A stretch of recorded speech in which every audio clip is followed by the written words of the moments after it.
E vamos nós à nossa primeira conversa da noite de hoje com o Armando Brasil, promotor de justiça militar. Doutor Armando, é um prazer tê-lo aqui, muito obrigado por ter vindo.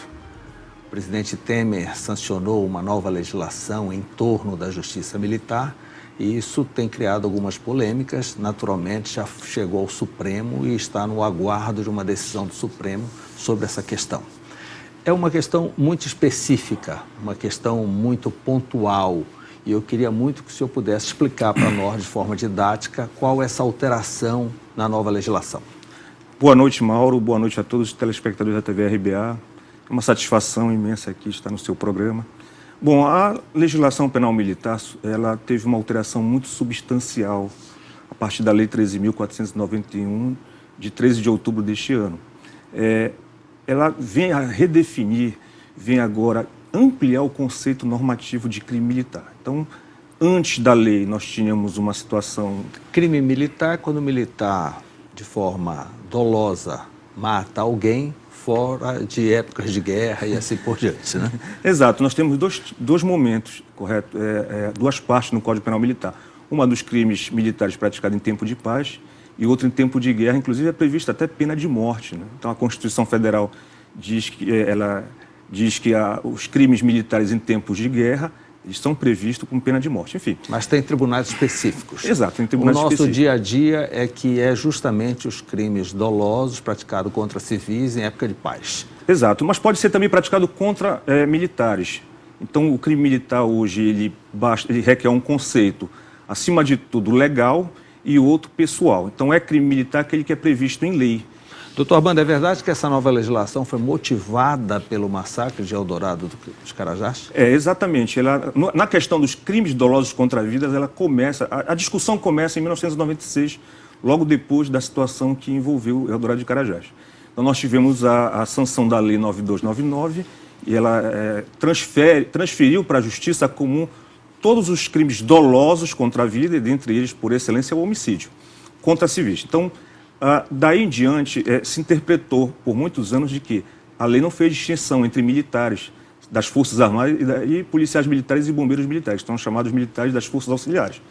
Então, a Justiça Comum, federal ou estadual, passou a processar e julgar esses crimes dolosos contra a vida. E essa nova lei vem justamente a dar uma nova definição. Ela, a partir de outubro deste ano, ela vem estabelecer o seguinte: todo militar das Forças Armadas que praticar um crime doloso contra a vida de civil em serviço ou em razão da função, ele passa a ser agora de competência da Justiça Militar da União. Em relação aos policiais militares e bombeiros militares, permanece a situação anterior. Na Justiça Estadual, no Justiça caso... Militar Estadual. Justiça Militar Estadual. Mas ela existe em todos os estados? Ela existe em todos os estados, exatamente. Os tribunais militares é que existem em alguns estados, como Minas, São Paulo e Rio Grande do Sul. Agora, voltando ao assunto. Se o policial militar pratica, em tese, um crime doloso contra a vida de civil, ele passa a ser julgado pela Justiça Comum, por força do artigo 125, parágrafo 4º da Constituição Federal. Apenas os militares das Forças Armadas é que vão ser julgados nos crimes dolosos contra a vida, estamos falando, por enquanto, só em crimes dolosos contra a vida, passaram a ser julgados pela Justiça Militar da União. Todavia... Então foi bem dividido a questão das Forças Armadas. Exato. É um órgão federal, eles são servidores federais. Exatamente. Né? Então passam a ser julgados exclusivamente pela Justiça Federal. Pela Justiça Militar Federal. Militar Federal. Já o PM e assim por diante, bombeiro, ele passa ou continua a ser julgado pela Justiça Estadual. Militar Estadual. Existem dois tipos de justiças militares, uma estadual, outra federal.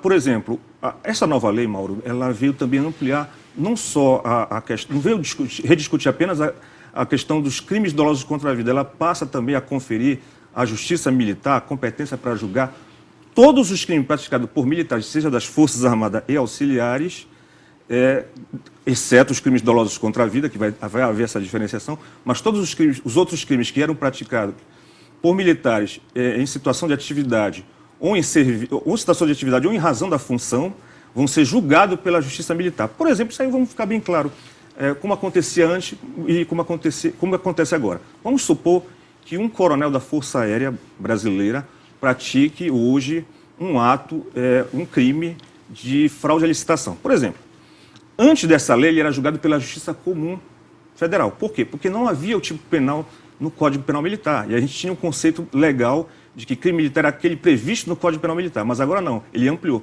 Crime militar agora são todos os crimes previstos no Código Penal Militar e na legislação penal comum. Então, este crime, a partir de outubro deste ano, ele passa a ser julgado pela Justiça Militar. Ou seja, a Justiça Militar passa a julgar todos os crimes militares. Ampliou bastante o leque de atuação dentro da Justiça Militar. Basta que o militar esteja em serviço ou em razão da função. Agora, doutor Brasil, por que os delegados estão fazendo campanha contra essa legislação? É certo. Eles entraram, a Associação Nacional de Delegados de Polícia ingressou com uma ação direta de inconstitucionalidade no Supremo Tribunal Federal, alegando que crimes têm que ser investigados pela Polícia Judiciária, seja federal ou civil, correto? Mas o artigo 144 da própria Constituição Federal, ele ressalva com relação aos crimes militares. Ele estabelece uma competência, uma atribuição das polícias judiciárias civil e federal, mas excetua os militares. Por que isso, Mauro? Porque determinados conceitos que são aplicados dentro da atividade militar somente são entendidos pela própria estrutura hierárquica que se estabelece dentro das forças militares. Então, nós temos dois princípios, hierarquia e disciplina, que são a base constitucional da nossa instituição militar. Então, existem situações que apenas quem lida diariamente com a situação, com crime militar, é que vai poder melhor definir esse caso, de fazer justiça. Se o caso que aconteceu em Aldeota dos Carajás fosse hoje, não teria havido nenhuma alteração, né? Todos os PMs foram julgados na Justiça Militar Estadual. Não, se hoje acontecesse, eles seriam julgados pela Justiça Comum Estadual. Por quê? Porque se tratam de crimes dolosos contra a vida. Naquela época houve, me parece que 19 homicídios na época, e se houvesse de novo também seriam julgados pela Justiça Comum Estadual. Por quê? Porque o artigo 125, parágrafo 4... Como foram, exatamente. Então não houve alteração. Não houve alteração. Agora, eu gostaria só de atentar para um detalhe. O inquérito policial militar, segundo a Lei 9299, ela não tirou totalmente a competência da Justiça Militar de analisar o fato.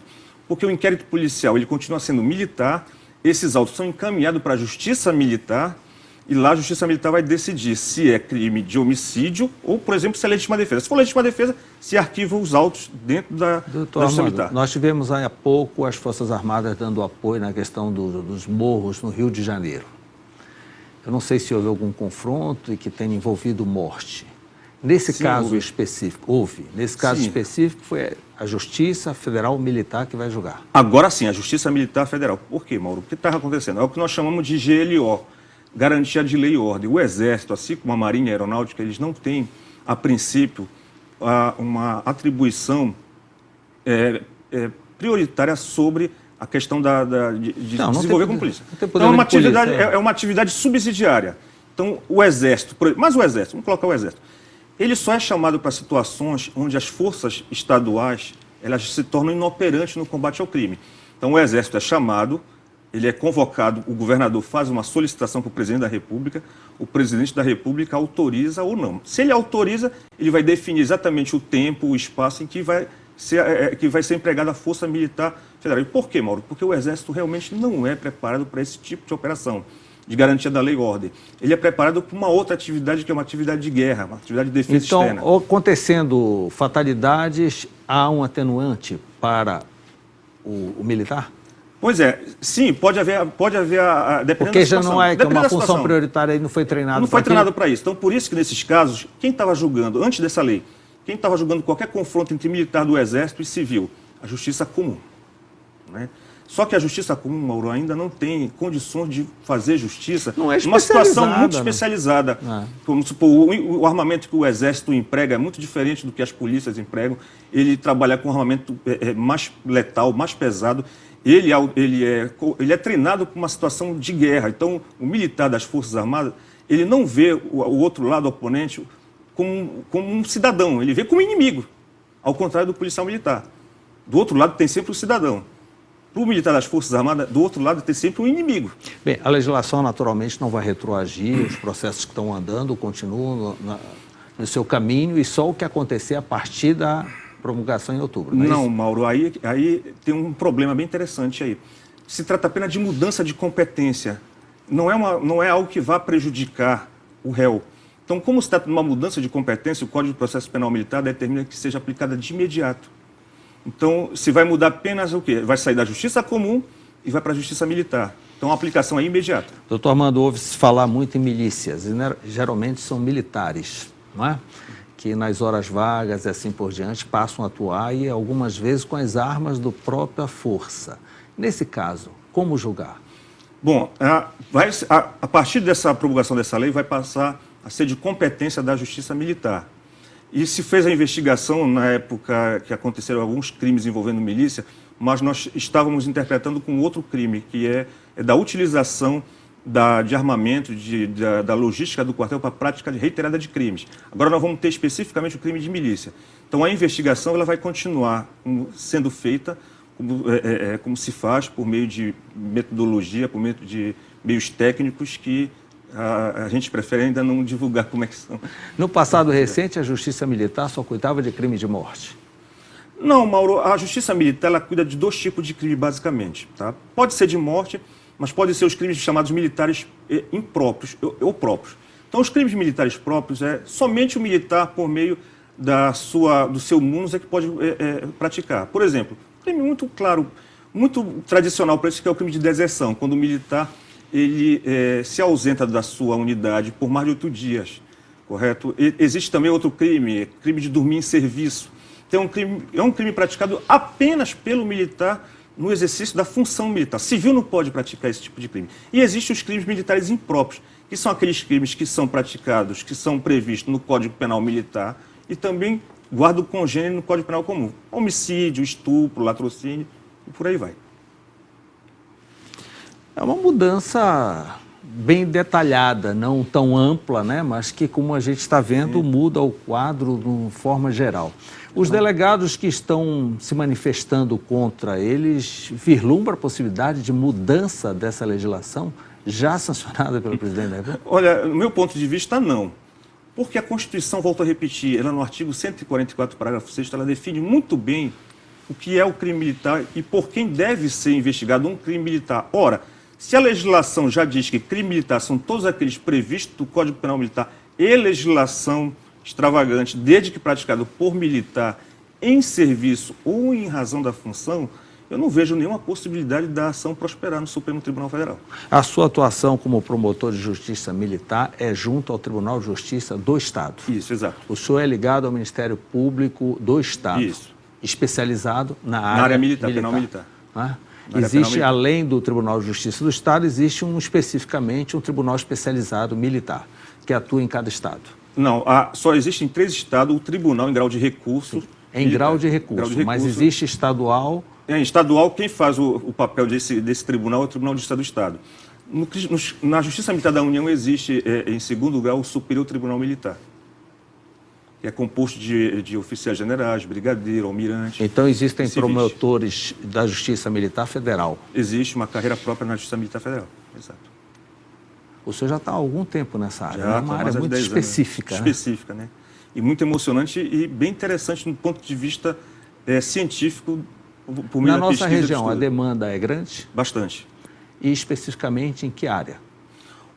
Assim, no nosso caso, nós temos várias situações em que se demanda mais pela Justiça Militar. Por quê, Mauro?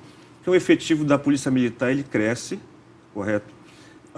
Há mais a presença da polícia em intervenções de conflito urbano. Então, hoje, a Polícia Militar está presente em todo o território estadual, né? Você tem nos 144 municípios e mais destacamento, mais localidades a presença sempre de um cabo e de um sargento. Você não tem lá, costuma dizer, não tem padre, às vezes não tem promotor, não tem juiz, mas sempre tem um policial militar. Então, a partir do momento que você tem esse contato do policial militar com o civil, isso pode provocar conflitos. Esse aumento substancial no índice de crime no Estado, que coloca o Estado entre os primeiros nessa questão, isso se reflete também na Justiça? Sim, se reflete na Justiça. Por quê? Porque quando você tem um aumento da criminalidade, você tem um aumento do confronto da Polícia Militar no combate a esses crimes. Isso vai gerar, com certeza, responsabilidade no âmbito da Justiça Militar. Não estou dizendo que todos os casos que vão para a Justiça Militar, eles vão ser transformados em processo, em ações penais. É feita uma triagem. é feita uma investigação. Os casos mais graves a gente utiliza técnicas, nós utilizamos técnicas de interceptação, técnicas de ação controlada, enfim. No treinamento desses policiais militares, é levado em consideração essa legislação? Porque é uma linha muito tênue, né, doutor Armando? Na hora do confronto é uma situação extremamente difícil, que se ele não estiver bem treinado... Exato. Então, eu costumo dizer, é a segunda profissão, Mauro, mais estressante do mundo, segundo os dados da OIT. Alto índice de problemas de saúde mental em função disso. Física, com certeza, psicológica também. Sim. Eu recebo quase toda semana policiais militares com problemas, com síndrome de pós-guerra, correto? Recebo também parentes de policiais militares que perdem seus entes queridos em confronto com a criminalidade e demandam, às vezes, direitos que, às vezes, há algum problema na esfera previdenciária do Estado sobre a concessão desses direitos, enfim. Então, esse confronto, esse conflito do policial militar com a sociedade gera realmente muitos inquéritos, muitos processos que vão realmente desembocar. Que hoje me parece que é cerca de 6 meses o treinamento de um policial militar, quando chega, antes dele chegar a operar. Em média 6 meses, Não é muito pouco, não? Eu acho muito pouco, sim. Eu acho muito pouco. A gente tem realmente feito recomendações ao comando da Polícia Militar para ajustar. Porque, Mauro, veja bem uma coisa. Há uma reclamação muito grande, uma demanda muito grande por mais policiais militares, mas aí acabam colocando em prática aqueles que não estão devidamente treinados. Com certeza. Por exemplo, eu já vi uma situação de um curso que teve há uns anos atrás, que esse curso, a recomendação da Promotoria Militar foi acatada no sentido de reformulação do conteúdo programático. Então, você teve aí mais ou menos 60 tiros um policial militar dava em média de pistola .40 e você entregava aquela arma como apto para operar um armamento de uso, um armamento pesado daquele tipo, daquela natureza. E nós tivemos uma série de lesões corporais, até mesmo entre policiais. Teve um caso, já alguns anos atrás, eu não me lembro qual foi, em que o governo importou algumas armas israelenses, mas sem dar o devido treinamento. E foi um festival, Mauro, de lesões, de autolesões. Se o treinamento mecânico já é num curto espaço de tempo, imagine um treinamento psicológico para essas pessoas, não? Pois bem, então é preciso que o comando da Polícia Militar invista mais no seu pessoal, correto? É o pessoal que precisa de treinamento, é um pessoal que precisa estar o tempo todo se reciclando. Eu já vi situações do policial militar ter dado apenas um tiro, não é? Então, ele nunca mais foi reciclado, ele nunca mais passou por um processo de reciclagem do conhecimento de tiro. E isso, veja bem uma coisa, como eu disse para você, é uma profissão que requer, às vezes, uma questão de segundos para decidir sobre a vida de uma pessoa. Ele tem o objetivo dele, ao contrário do militar das Forças Armadas, ele tem o dever de proteger a vida do cidadão. E esse cidadão pode ser qualquer um, pode ser o refém, pode ser o meliante. Então, ele não tem esse poder realmente de aniquilação como tem o poder das forças. Não é fácil. Doutor Armando Brasil, muito obrigado por essas explicações. Eu agradeço. Um assunto tão diferente, tão específico, que a mídia não dá o devido espaço, mas que nós acabamos chegando a uma conversa que é tão amplo, né? Tão atual. A gente só vê já o resultado dos confrontos e tudo e não imagina tudo que está por trás. É verdade. A questão do treinamento. Chamado teatro de operações, né? Muito obrigado pela entrevista. Eu que agradeço, estou sempre à disposição. Ok.